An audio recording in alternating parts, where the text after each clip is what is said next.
Abra su Biblia en el Evangelio de Juan, capítulo 15.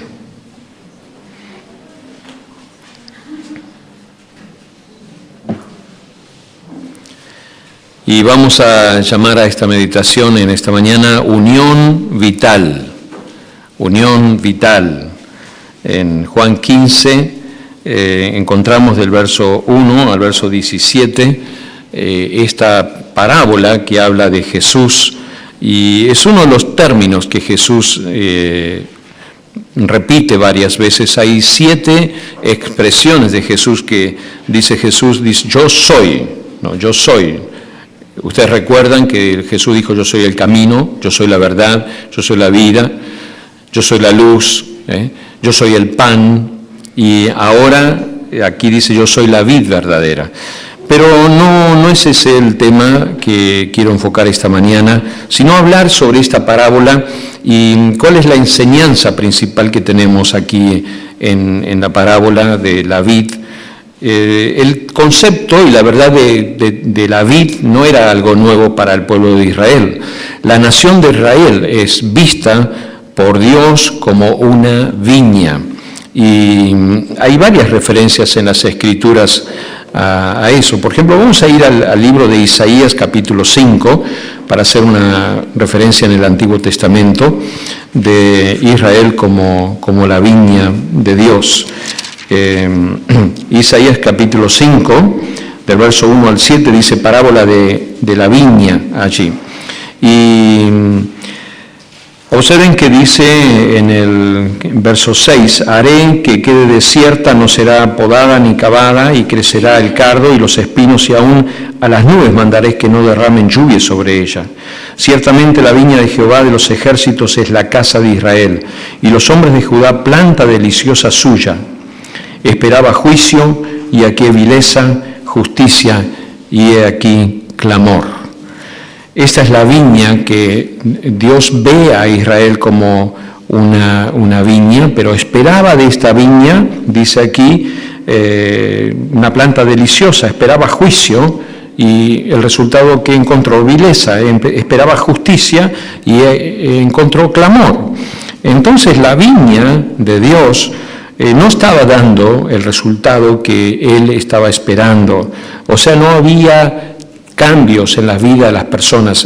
La nación de Israel como viña no estaba produciendo. Ahora, una viña, la razón de ser de la viña es el fruto, porque no hay otra viña. Usted puede, a través de la poda, manejar eso. Y uno puede decirle a un buen podador y decirle, podame la viña para que me dé sombra. Y le va a podar la viña para que le dé sombra. Algún fruto por ahí va a salir, pero va a ser poco. Y otro le va a decir, podame la viña para que me dé fruto, y quiero mucho fruto. Y esa viña le va a dar muchísimo fruto, ¿no? Es interesante el trabajo de la poda y la incidencia de la poda sobre la planta. Estaba leyendo sobre esto un poquito y encontré que la viña, se han encontrado viñas en Italia que tienen 300 años y aún más de 300 años. Y uno dice, ¿cómo puede ser que una planta de una viña viva tanto tiempo? Bueno, es así. ¿Y saben cuál es el secreto de que la planta dure mucho tiempo? La poda. La poda. La poda es lo que va a determinar la salud de la planta, y en aquellos años, hace muchos años atrás, no estaban los adelantos tecnológicos como hoy para curar una planta, y seguramente que había otros elementos primarios para curarla, pero son plantas que siguen produciendo hasta el día de hoy, plantas rastreras, porque en aquellos hace 300 años no había alambres como para preparar un viñedo con espaldera, como lo hacen hoy día los viñedos que conocemos. Pero las plantas siguen produciendo. El secreto está en la poda. Y cuando miramos esto de la realidad de nuestro mundo y vemos lo que dice la Escritura, la palabra de Dios dice, yo soy la vid verdadera y mi Padre es el labrador. Él se identifica con la vid.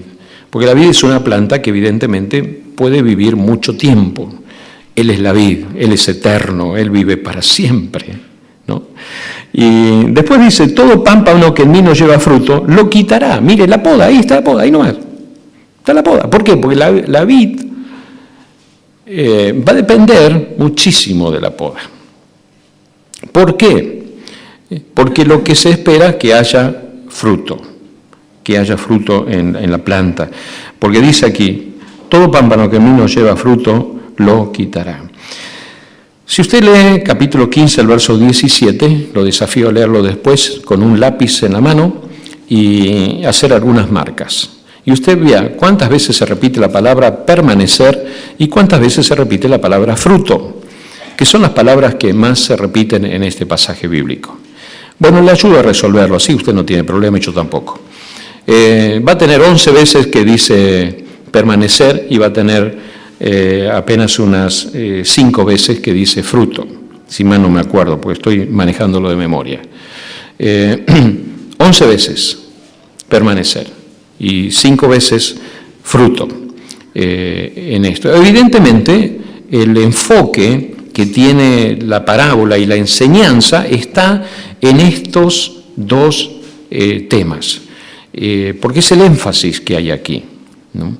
Entonces, tomando estas palabras que se repiten, pensé en estos dos enfoques que tenemos aquí en la parábola.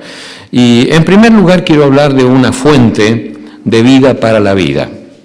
Una fuente de vida para la vida. Estos dos enfoques me hicieron pensar en esto, en esa fuente de vida que es Dios para la vida. Por eso hablo de permanecer, porque si me dice permanecer, la importancia, ¿dónde está? Está en la fuente de vida.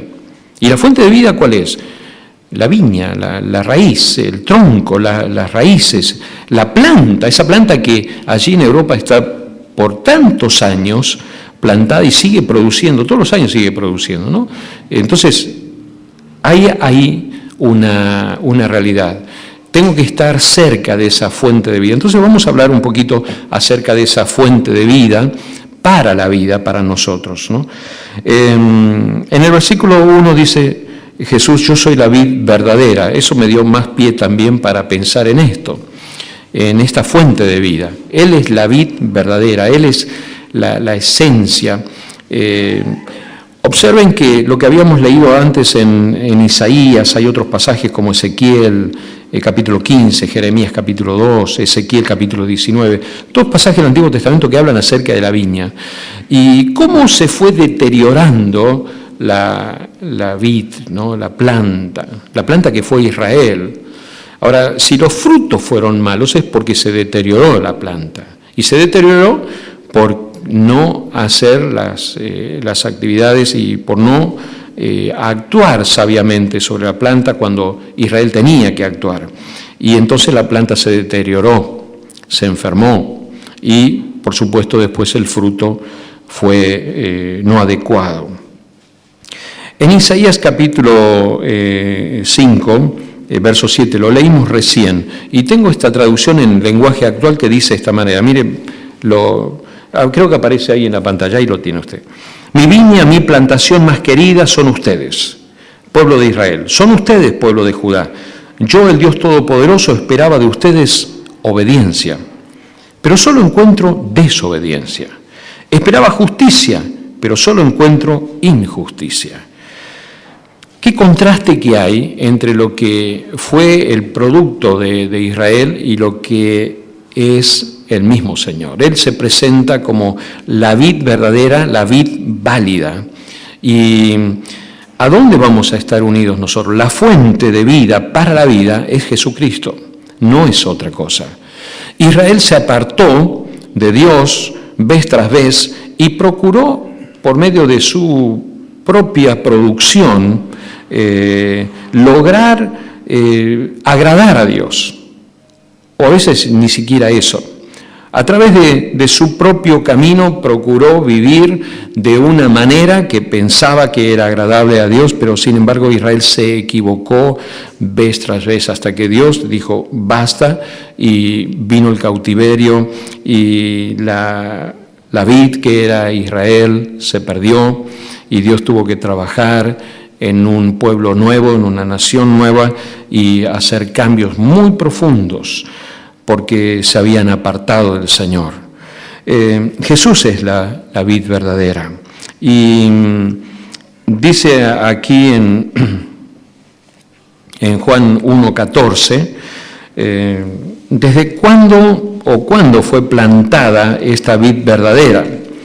Y si uno lo piensa de esa manera, dice, bueno, ¿desde cuándo tenemos esta vid verdadera? Juan 1:14 nos dice aquí, y aquel verbo fue hecho carne y habitó entre nosotros, y vimos su gloria como el unigénito del Padre, lleno de gracia y de verdad, ¿no? Vimos el poder que le pertenece como Hijo único de Dios, pues nos ha mostrado todo el amor y la verdad. Jesucristo es la vid verdadera desde el momento, Él se presenta a nosotros como la vid verdadera desde el momento que se hizo hombre y vivió entre nosotros. Él es fuente de vida, Él es fuente de vida. La vida del Señor se extiende para salvación y llega hasta los confines de la tierra. Dicen en Isaías 49, verso 6, Él dice, harás algo más que devolverme al pueblo de Israel. Yo te haré luz para los gentiles y llevarás mi salvación a los confines de la tierra. Él es fuente de vida, no solamente para nosotros, sino hasta los confines de la tierra, para todo el mundo. Él es fuente de vida y a Él lo necesitamos. El hombre hoy en día está perdido, está extraviado, y una de las situaciones más gráficas que ilustra la vida del hombre es la confusión. Hoy vivimos en un mundo de tremenda confusión. A lo bueno llamamos malo y a lo malo llamamos bueno. Y eso es confusión, no se sabe qué es bueno y qué es malo. ¿Y por qué sucede eso? Justamente sucede por nuestro corazón lejos de Dios y lo necesitamos a Él. Por eso necesitamos esta fuente de vida para la vida que es Jesucristo. En un momento el Señor Jesús le pregunta a los discípulos, les hace esta pregunta, ¿y ustedes quién dicen que yo soy? En Juan 6:68. Y Pedro toma la iniciativa y dice estas palabras. Respondió Simón Pedro, Señor, ¿a quién iremos? Tú tienes palabras de vida eterna. ¿A quién iremos? Lo que Pedro había descubierto junto con los discípulos era que Jesucristo es la fuente de vida. Es cierto que después Pedro tiene algunos problemas y yo creo que eso denota el corazón del hombre y la naturaleza del hombre. Porque este mismo Pedro que dice, ¿a quién iremos? Señor, vos sos todo para nosotros. No vemos que hay nadie fuera de ti. La gente dice que puede ser Elías, puede ser un profeta, puede ser otra persona, puede ser un gran hombre. Cada uno tiene una opinión acerca de Jesucristo, pero nosotros sabemos quién eres. Eres el Hijo de Dios. ¿A quién vamos a ir? Pero ese mismo Pedro, unos meses después, está negando a Jesús y le dice, yo no lo conozco, no sé quién es, no sé de quién están hablando. ¿Qué situación, no? Eso nos muestra el corazón del hombre, pero también nos muestra una persona como Pedro que necesitaba tener un encuentro personal con Jesucristo y permitir que Jesucristo haga un cambio en su vida. La vida no se trata solamente de conocimiento, se trata de una experiencia personal con Dios. Cuando Dios controla el corazón, cuando Dios controla la vida. Este mismo Pedro después tiene un encuentro con el Señor Jesucristo y usted lo ven en el libro de los Hechos a este mismo Pedro. Cuando la gente le dice, las autoridades del pueblo le dicen, mira Pedro y Juan, o miren ustedes, no sé cómo se habrán dirigido, no queremos que hablen más de nada, cállense por favor la boca, no digan más nada. Y este mismo Pedro que negó a Jesús ahora dice, no podemos callar y no podemos dejar de decir lo que hemos visto, lo que hemos oído. Otra de las versiones de la Biblia dice, ustedes piensan que vamos a desobedecer a Dios o que tenemos que desobedecer a Dios y obedecerlos a ustedes. No, este mismo Pedro, ¿qué es lo que había producido el cambio en su vida? Una experiencia personal con Dios. Él había valorado la presencia de Dios en su vida de una manera tan íntima que permitió que Dios haga de su vida un templo, haga de su vida su morada, y Dios estaba morando en su vida. Creo que es nuestra experiencia personal debe ser, y es el cambio más grande y más profundo que necesitamos hacer las personas, y descubrir que Jesucristo es la fuente de vida para la vida. Y esto no son palabras, esto es una experiencia, esto es un contacto, esto es vivir a Jesucristo en nuestra vida.